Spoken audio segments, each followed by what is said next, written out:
Hello everyone, welcome to all in your English lecture. Student, in the last lecture, we have started lesson number 1.2 on saying please. In that lecture, we have discussed the first incident in the lesson, which was related to the lift man and the other man. Student, we discuss how the lift man who threw the man from the lift just because of the man who did not use a polite words like please. But according to law, it was not a legal offence. विद्यार्थिनींनो, last लेक्चरमध्ये आपण lesson number 1.2 on saying please या लेसनला सुरुवात केली होती. यामध्ये आपण जो पहिला इन्सिडंट ह्या लेक्चरमध्ये पाहिला, तो इन्सिडंट एक liftman and the other man ह्यामध्ये घडलेला आहे. तो लिफ्टमॅन त्या व्यक्तीला त्या लिफ्टमधून बाहेर फेकून देतो, कारण त्या व्यक्तीने जे पोलाईट वर्ड असतात, थँक्यू और प्लीज असे जे वर्ड्स असतात ते वापरले नसतात. आणि त्याचंच कारण तो व्यक्ती काय करतो असतो, तो लिफ्टमॅन आहे त्या व्यक्तीला त्या लिफ्टमधून बाहेर ढकलतो. पण आपण पाहिलं की according to the law it was not a legal offence. पण लॉच्या माध्यमातून जर पाहिलं, कायद्याच्या भूमिकेतून पाहिलं, तर हा काय कायदेशीर गुन्हा नाही आहे की एखाद्या व्यक्तीने इतरांना पोलाईट वर्ड वापरावे किंवा कसं वागावं, हे कायदेशीर गुन्हा नाही किंवा त्याबद्दल आपण त्याला पनिशमेंट देऊ शकत नाही. So, dear student, in today's lecture, we are going to discuss the remaining part of the lesson. Here, for there are few things more catching than bad tempers and bad manners. It means, here the author who share one more example how the bad tempers and bad manners catching easily and affect to the others. ह्या ठिकाणी आपल्याला writer एक example आपल्याशी share करतात की आपले जे bad tempers किंवा बॅड मॅनर्स आपण जो वापरतो ते आपल्या इझिली कसे कॅच करतात, आपल्या मनावर कसं परिणाम करतात, आणि त्याचा इम्पॅक्ट किंवा त्याचा जो अफेक्ट आहे तो इतरांवरती कसा होतो, त्याच्या रिलेटेड एक एक्झाम्पल आपल्याशी इथं शेअर केलेलं आहे. The example is when the sir Anthony absolute bullied captain absolute, the latter went out and bullied his man, Fag. Whereupon, Fag went out downstairs and kicked the page boy. Here the word bullied means threaten, म्हणजे एखाद्याला धमकावणे किंवा एखाद्यावरती रागवणे. Here the writer who discussed the example, the Sir Anthony Absolute who threatened the Captain Absolute. Sir Anthony absolute आहेत, ते काय करतात, त्यांचा जो मुलगा आहे कॅप्टन ॲब्सोल्यूट यांना ते रागाने धमकावतात किंवा राग व्यक्त करतात त्याच्यावरती. Then captain Absolute who threaten the Fag. Captain Absolute काय करतात, ते फॅग नावाच्या व्यक्तीवरती तो काय करतात, सेम तसाच राग व्यक्त करतात किंवा संतापतात. And finally Fag comes down the stair and kick his servant means here is the page boy. त्यामुळे फॅग काय करतात, त्या पायरी उतरून खाली येतात आणि जो त्यांचा सर्वंट आहे त्याला काय करतात, किक मारतात, म्हणजे त्याला लाथ मारतात. म्हणजेच या ठिकाणी आपल्याला पाहायला मिळतं की आपण एखाद्याचा राग दुसऱ्यावर काढणे आणि दुसरा व्यक्ती काय करतो, तोच राग तिसऱ्या व्यक्तीवरती काढतो. म्हणजेच आपण काय करतो असतो, bad manners or bad things have easily catching on our mind. आपल्या म्हणजे माइंडवरती काय करतात, ते इझिली कॅच होतात आणि त्याचा अफेक्ट काय होतो, दुसऱ्यावरती होत असतो. So the same incident happen with the liftman and the other man. ह्या ठिकाणी असाच सेम इन्सिडंट काय घडलेला आहे की ह्या लिफ्टमॅनच्या आणि त्या जो दुसरा व्यक्ती आहे त्याच्यामध्ये घडलेलं आपल्याला इथं पाहायला मिळतं. So look at the what is the incident happen between the liftman and the other man. कसा तो इन्सिडंट घडलेला आहे तर बघू आपण. Probably the man who said top to the liftman was really only getting back on his employer who had not said good morning to him because he himself had been henny-pecked at breakfast by his wife, to whom the cook had been insolent because the housemaid had answered her back. Here we notice that the similar incident happened with the liftman and the other man. So look at the reason. Here maybe the man in the lift did not say good morning to his boss, or maybe the boss and his wife had an argument over the breakfast, or maybe her maid get answer back to her out of all these chains when the person came into the lift with a bad temper in his mind and he would not saying the word please before the word top. या ठिकाणी आपल्याला पाहायला मिळतं की जो व्यक्ती आहे तो लिफ्टमध्ये येण्याच्या अगोदर त्याच्या बाबतीत एक इन्सिडेंट घडला असावा की त्याचं आणि त्याच्या बॉसचं ज्यावेळेस कॉन्व्हर्सेशन होतं त्यामध्ये त्याचा जो बॉस आहे तो त्याला गुड मॉर्निंग म्हटलेला नसावा. कारण त्या बॉसचं आणि त्याच्या वाईफचं हेनिपॅक्ट इथं जे वर्ड आहे हेनिपॅक्टचा अर्थ इथं आपल्याला पाहायला मिळेल की पत्नीच्या त्रासाला कंटाळणे किंवा पत्नीने सतवणे असं आपण म्हणतो की त्या बॉसला त्याची जी पत्नी आहे त्या ब्रेकफास्टवरती त्यांचं काय झालेलं आहे भांडण झालेलं आहे. कारण त्या बॉसची जी वाईफ आहे तिचं आणि तिचं जे हाऊसमेड आहे त्याच्यामध्ये एक असा इन्सिडेंट घडला की त्या मोलकरीण आहे ती त्या बॉसच्या वाईफला काय केलं त्याने ॲन्सर उलट उत्तर दिलं आणि त्याचाच राग काय झाला की त्या ॲन्सर जे उलट दिल्यामुळं ती जी बॉसची वाईफ आहे ती बॉसवरती रागवली ब्रेकफास्ट करत असताना आणि त्या बॉसच्या डोक्यामध्ये तो राग असल्यामुळं तो बॉस त्या व्यक्तीला गुड मॉर्निंग म्हटलं नाही आणि तोच व्यक्तीच्या डोक्यात तो राग असला की बॉस आपल्याला असं का बोलले नाहीत. त्यामुळं तशाच त्या माइंडमध्ये तो त्या लिफ्टमध्ये गेला आणि तो डायरेक्ट तो लिफ्टमॅनला टॉप असा शब्द तो बोलला. म्हणजेच काय की आपण एखाद्या रागाचा इम्पॅक्ट हा दुसऱ्यावरती होत असतो, दुसऱ्याचा रागावरती तिसऱ्यावरती होत असतो. अशाच पद्धतीने तो व्यक्ती तो काय झालं की त्या लिफ्टमध्ये आला आणि तो त्याच्या डोक्यातला जो राग त्याने कोणावर व्यक्त केला त्या लिफ्टमॅनवरती व्यक्त केला आणि तो डायरेक्ट टॉप असा शब्द बोलला. अशा पद्धतीने अशी ही साखळी जी रागाची साखळी आपण काय करत असतो एकावरती दुसऱ्यावरती दुसऱ्याचं तिसऱ्यावरती ही होत असते. We infect the world with our ill humor, bad manners, probably do more to poison the stream of the general life than all the crimes in the calendar. Here, the word calendar. Calendar means a list of cases to be tried in the court. म्हणजे गुन्ह्याच्या खटल्यांची यादी, एखाद्या वर्षात घडलेल्या गुन्ह्यांची खटल्यांची यादी म्हणजेच इथे वर्ड आपण काय वापरलेलं आहे calendar. So meaning of this sentence is here, according to the author, the world is infected by doing a bad manners more than that number of crimes in year. म्हणजे आपल्याला इथं पाहायला मिळेल की आपल्या एका वर्षात जेवढ्या केसेस घडलेल्या नसतात त्याच्यापेक्षा लोक बॅड मॅनर्सने काय झालेले असतात जेवढे त्याच्यावरती तेवढा इन्फेक्ट त्यांना झालेला असतो. म्हणजे त्यांच्यावरती तेवढा इम्पॅक्ट त्याच्यावरती झालेला असतो. पण ते जे इम्पॅक्ट आहेत हे जे बिहेवियर आहे it is not a legal offence. पण हा जो बिहेवियर आपण व्यक्त करतो हा काय लिगली गुन्हा नाही आहे. त्यामुळे तो कायद्यामध्ये तो कायद्याच्या यादीमध्ये आपण त्याला नमूद करू शकत नाही. म्हणजे याच्यावरून आपल्याला कळतं की जगामध्ये वर्षात जेवढे गुन्हे घडतात त्याच्यापेक्षाही लोक अशा रागाने किंवा अशा ज्या डिसबिहेवने किंवा इम्पोलाइटनेसने जास्तीत जास्त इन्फेक्ट झालेले आपल्याला इथं पाहायला मिळतात. Then here the writer again who shares the one example. For one wife who gets a black eyes from an otherwise good natured husband, there are 100 who live a life of martyrdom under the shadow of morose temper. But all the same, the law cannot become the guardian of our private manner. Here, the writer who share one more example.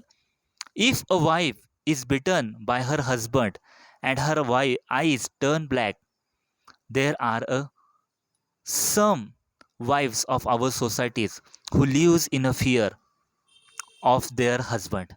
या ठिकाणी आपल्याला पाहायला मिळतं की एखादा good nature husband आहे पण त्याचा जो बॅड बिहेवने किंवा त्याच्या बॅड टेम्परने काय करत असतो एखाद्या त्याच्या वाईफवरती काय करत असतो तो मारतो आणि त्याच्यामुळे तिथे जे आईज आहे म्हणजे काळे त्याचे जे डोळे होतात ते काळे निळे होतात.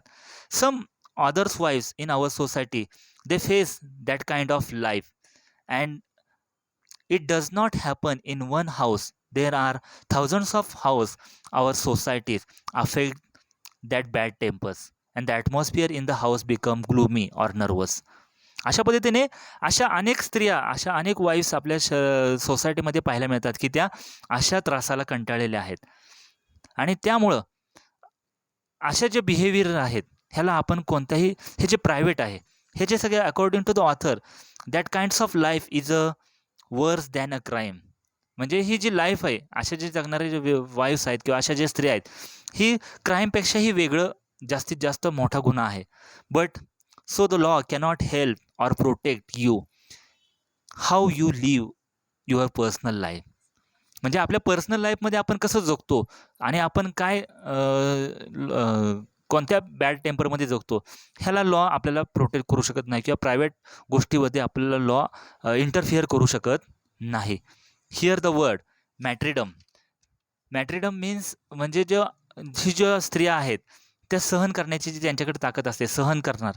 And morose. Morose means unhappy. म्हणजे ह्या ज्या स्त्रिया आहेत ज्या unhappily they face all these kinds of situations and they could not against there husband. त्यांच्या हजबंडचे ते अगेन्स्ट जाऊ शकत नाहीत because this life is like their private life and the law could not interfere their private life. त्यांच्या लाईफमध्ये law काय करू शकतो, ह्या प्रायव्हेट लाईफमध्ये इंटरफिअर करू शकत नाही. त्यामुळे आपण ह्या गोष्टीला आपण हे जे राग व्यक्त करणे किंवा हे करणे, ह्या प्रायव्हेट गोष्टीमध्ये लॉ कोणत्याही गोष्टीमध्ये इंटरफिअर करू शकत नाही. Here the next incident is no decalogue could cover the vast area of offense, and no court could administer a law which governed our social civilities, our speech, the tilt of our eyebrows, and all our moods and manners. It means it means that here the word decalogue. Decalogue means ती एक धर्मग्रंथ आहे की त्यामध्ये 10 commandments सांगितलेले आहेत, म्हणजे 10 असे वचनं सांगितलेले आहेत किंवा कमांडमेंट्स आहेत त्यामध्ये, which are in a Bibles. ह्या ज्या डेकोलॉग म्हणजे हा बायबलच्या धर्मग्रंथाच्या रिलेटेड आहे. Or in the court cannot monitor or watch our civilities. हा जो कोर्ट आहे किंवा कोर्टमध्ये किंवा अकॉर्डिंग टू लॉ किंवा अकॉर्डिंग टू डेकोलॉग, ह्या जे धर्मग्रंथामध्ये काही जे नियम आहेत किंवा जे कायदे आहेत, ह्यामध्ये आपल्याला पाहायला मिळते की so these laws these cannot monitor and watch our civilities. आपण कसं वागतो किंवा काय करतो हे लॉ आपल्यावरती कंटिन्युअसली आपल्याला मॉनिटर करू शकत नाही. Our civilities or our behaviour in a society, such as how we speak or how we raise our eyebrows at this is not a crime. The code cannot monitor all of our things. आपल्या ह्या ज्या गोष्टीवरती आपण कसं वागतो सोसायटीमध्ये, कसं behave करतो, कोणावरती डोळेच आयब्रोज आपण उंच करून बोलतो, ह्या ज्या गोष्टी आहेत, आपले जे मोड्स आहेत, ह्याच्यावरती कायदा किंवा जर डेकोलॉग आहे, जे धर्मग्रंथामध्ये सांगितलेले जे 10 नियम आहेत, ह्यामध्ये कोणीही आपल्याला ते मॉनिटर करू शकत नाही, मॉनिटराईज करू शकत नाही. कारण हा प्रत्येकाचा प्रायव्हेट मॅटर आहे आणि कसं वागणे हे प्रत्येकाला दिलेलं असल्यामुळं त्याच्यावरती कायदा किंवा हा जो डेकोलॉग आहे त्याला मॉनिटर करू शकत नाही. त्यामुळं कायद्याने हा गुन्हा ठरू शकत नाही की आपण एखाद्या व्यक्तीशी कसं वागतो किंवा कसं बिहेव केलं पाहिजे किंवा पोलाइटनेस वापरला पाहिजे का नाही, हे कोणीही त्याला मॉनिटर किंवा जज करू शकत नाही. Then but though we are bound to endorse the verdict against the liftman, most people will have a certain sympathy with him. Here the word endorse. Endorse means समर्थन करणे, and verdict means judgment or त्यालाच आपण म्हणतो निर्णय. If we think about the judgment of a liftman, what should be the punishment for him? आपण जर लिफ्टमॅनच्या बद्दल जर पाहिलं तर त्याला पनिशमेंट नक्की जी दिलेली आहे, त्याला जी काय पनिशमेंट सांगितलेली आहे, जे अमाऊंट त्याला द्यायची आहे त्याला सांगितलेल्याप्रमाणे, because he committed a crime by the law, but more than that he will got a sympathy for many people's.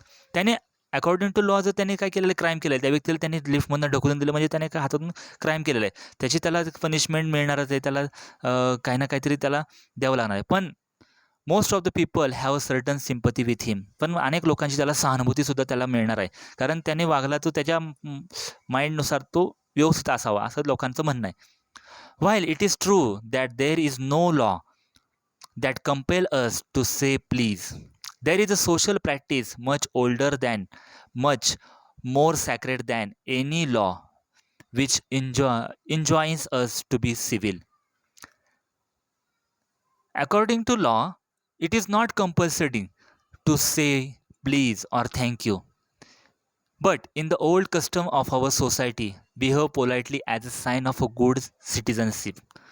पण आपल्याला जे पूर्वापार परंपरा जी चालत आलेली आहे, की लहानपणापासून जे कस्टम आहेत, ज्या लहानपणापासून जो सोसायटीमध्ये जो कायदा आहे किंवा ज्या विधी आहेत, पूर्वापार आलेल्या ज्या प्रथा आहेत, ते कस्टम्स आहेत, त्यामुळं आपल्याला पोलाइटनेस, प्लीज हे वर्ड्स जे लहानपणापासून किंवा पूर्वापार आलेली परंपरा आहे, त्या जर आपण जर पोलाइटली जे सिटिझनशिप जे आहे, जे गुड सिटिझनशिप म्हणून आपण म्हणतो, सोसायटीमध्ये एक गुड सिटिझन म्हणून आपण जर वागायचं असेल, तर आपल्याला असा पोलाइटनेस हा वापरावाच लागेल. कारण तो पूर्वापार आलेली जी परंपरा आहे आणि त्यामुळं प्लीज, थँक्यू हा जो वर्ड वापरणे, it is a sign of a good citizenship. म्हणजे ही चांगली लोकाचं म्हणजे सभ्यतेचं एक लक्षण आहे. त्यामुळं प्लीज आणि थँक्यू असे जे वर्ड वापरणे हे सोसायटीच्या दृष्टीने ॲज अ सिटिझन म्हणून ते चांगलं आहे. But it is not compulsory to say please or thank you. म्हणजे एक लॉच्या माध्यमातून जर पाहिलं तर प्लीज किंवा थँक्यू असे वर्ड वापरणे हे काय कायदेशीर बंधनकारक नाही. And the first requirement of civility is what we should acknowledge the service. आपल्याला जशी इतरांकडून सर्व्हिस मिळते तशीच आपण इतरांना सर्व्हिस देणं बंधनकारक आहे किंवा आपल्याला आपण ते बोलणं महत्त्वाचं आहे. म्हणजे एखाद्याने आपल्याला जर समोरचा व्यक्ती पोलाईट बोलत असेल तर आपण त्याला पोलाइटलीच वापरलं पाहिजे. अशा पद्धतीने it is a service to God. म्हणजे आपण ते जसं आपल्या समोरचं सर्व्हिस देतो तशी सर्व्हिस आपण दिलीच पाहिजे असं आपल्याला वाटतं. Please and thank you are the small change with which we pay or our ways as a social beings. Please किंवा थँक्यू म्हणणे हे आपल्या मनामध्ये पण आपल्या स्मॉल चेंजेस आपल्यामध्ये घडतात आणि it is a proper way of social beings. आपल्या समाजामध्ये जर वागायचं असेल तर हा मार्ग वापरणे गरजेचं आहे. पोलाइटनेस हा खूप महत्त्वाचा आहे. They are the little courtesy by which we keep the machine of our life oiled and running sweetly. When we use that kind of courtesy, then our life is like a machine's and we it's like running sweetly. जसं आपण मशीनमध्ये oil केल्यानंतर जशी machine smoothly run करते, तसंच आपण अशा ज्या कर्टसीज वापरल्या किंवा पोलाइटनेस जर आपल्या वापरल्या एक समाजामध्ये वागत असताना, तर आपली लाईफ कशी जाते एकदम sweetly running to go forward. अशा पद्धतीने स्वीटली काय होऊ शकते, आपली लाईफ पण चालू शकते. They put our intercourse upon the basis of friendly cooperation and easy give and take instead of on the basis of superior dictating or inferior. या ठिकाणी आपल्याला शब्द मिळतो इंटरकोर्स. इंटरकोर्स म्हणजे काय तर कम्युनिकेशन. जर आपल्या कम्युनिकेशनमध्ये आपण फ्रेंडली रिलेशनशिप ठेवलं, कोऑपरेशन ठेवलं आणि इझिली गिव्ह अँड टेकची जी भूमिका ठेवली तर our life runs smoothly. But we have a superior dictating or inferior, then our life is does not moving running sweetly. आपली जी जर आपण जर लोकांमध्ये असं जर ठेवलं वी आर सुपेरियर म्हणजे आपण श्रेष्ठ कनिष्ठ अशी जर भावना ठेवली तर आपली लाईफ इझिली होणार नाही. जर आपल्याला इझिली लाईफ जगायचं असेल, we behave as a like friend and cooperate of all the persons which they have we do not have taken their status. आपण त्यांच्या जे स्टेटस किंवा त्याच्यात न बघता आपण त्यांना कोऑपरेटली बिहेव केलं आणि गिव्ह अँड टेकची जर भूमिका ठेवली तर आपलं life it becomes smoothly run. It is very vulgar mind that would wish to command where he can have the service for asking and have it with a willingness and good feeling instead of resentment. Here the word resentment म्हणजेच अँगर किंवा राग. जर आपण जर पाहिलं इथं तर एखाद्या सेवेची जर एखाद्याने मागणी केली तर त्याला रागाने नाही तर स्वखुशीने जर आपण चांगल्या भावनेने जर ती पूर्ण केली तर ती पूर्ण होऊ शकते. आणि तीच रागाने न करता आपण स्वखुशीने पूर्ण केली तर आपल्या मनामध्ये पण असे जे माइंड जे आपलं आहे ते आपलं बॅड टेम्परने होणार नाही. पण एखाद्या काही काही व्यक्ती अशा असतात की जबरदस्तीने त्या मिळवण्याचा प्रयत्न करत असतात. त्या जर काही अपवादात्मक व्यक्ती सोडल्या तर आपण इतरांना सर्व्हिस देत असताना जर रागाने न देता स्वखुशीने जर सर्व्हिस विलिंगनेसने जर स्वखुशीने जर त्याला दिली तर आवर गुड फिलिंग म्हणजे आपल्या ज्या फिलिंग्स आहेत त्या आपली जी लाईफ आहे ती स्मूथली रन व्हायला आपल्याला काय होऊ शकते, मदत होऊ शकते. फक्त काही अपवादात्मक ज्या व्यक्ती जर सोडल्या, त्या काही व्यक्ती कशा असतात समाजामध्ये तर त्या मिळवण्यासाठी त्या जबरदस्तीने प्रयत्न करत असतात. त्या व्यक्तींचं जर अपवादात्मक सोडलं तर आपली ज्या बऱ्याचशा व्यक्ती आहेत की त्या इतरांना गुड सर्व्हिस देण्याच्या माध्यमातून प्रयत्न करत असतात. So here the first incident we have discussed in this lecture, and how the reason behind that, why the liftman who behave to the other man like म्हणजे आपण त्या जो लिफ्टमॅन जो आहे त्या दुसऱ्या व्यक्तीशी का वागला, त्याच्या मागचं रिझन काय होतं हे आपल्याला ह्यामधून कळालं की आपण इतरांचा राग दुसऱ्यावरती काढतो आणि त्याचाच इम्पॅक्ट हा दुसऱ्यावरती कसा होतो हे आपण पाहिलं. So the remaining part of the lesson we will discuss in next lecture. So thank you.